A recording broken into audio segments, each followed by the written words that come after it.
رزق کا تعلق فقط مال دولت سے نہیں ہے. یہ جو آپ کو اللہ تعالیٰ نے عزت اور آبرو عطا کی، یہ بھی رزق ہے. یہ رزق ہے یا نہیں ہے؟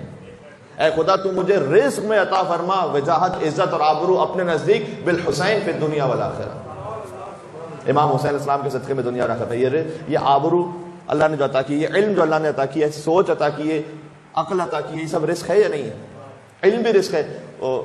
مولا سے کسی نے روایت کا مفہوم اس طرح سے کہ مولا علی علیہ السلام سے کسی نے کہا کہ جو علماء ہوتے ہیں وہ مولا ان کے پاس جو ہے نا وہ رزق معمولاً کم ہی رہتا ہے، یعنی فائنینشلی، اس کی مراد یہ تھی فائنینشلی.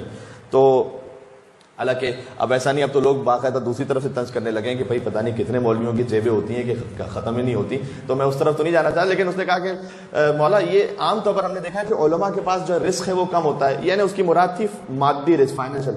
مولا نے کہا نہیں، اللہ نے انہیں چونکہ علم بطور رزق عطا کیا ہوا ہے، تو ایک چیز اللہ نے بطور رزق انہیں عطا کی ہوئی ہے، تو اس اعتبار سے اللہ سبحانہ وتعالیٰ نے بیلنس رکھا ہے. بات ہو رہی ہے، کسی کو دولت زیادہ عطا کی ہے، کسی کو علم زیادہ عطا کیا ہے، کسی کو شہرت زیادہ عطا کی، ہر ایک چیز رزق ہے اگر اللہ کے کام میں یوز ہو رہی ہے. بات ہو رہی ہے، کسی کو عزت، کسی کو کام کرنے کی توفیق عطا کی، کمیونٹی میں کام کرنے کی توفیق رزق ہے یا نہیں؟ کسی مومن کی آپ خدمت کر سکتے ہیں. ماشاءاللہ ڈاکٹر صاحبان تشریف فرمائیں، ہر ایک اپنے اپنے اعتبار سے جس کو جہاں خدمت کا موقع میسر آ رہا ہے وہ رزق ہے اللہ سبحانہ وتعالیٰ کی طرف سے. بڑی سعادت ہے. بات ہو رہی ہے.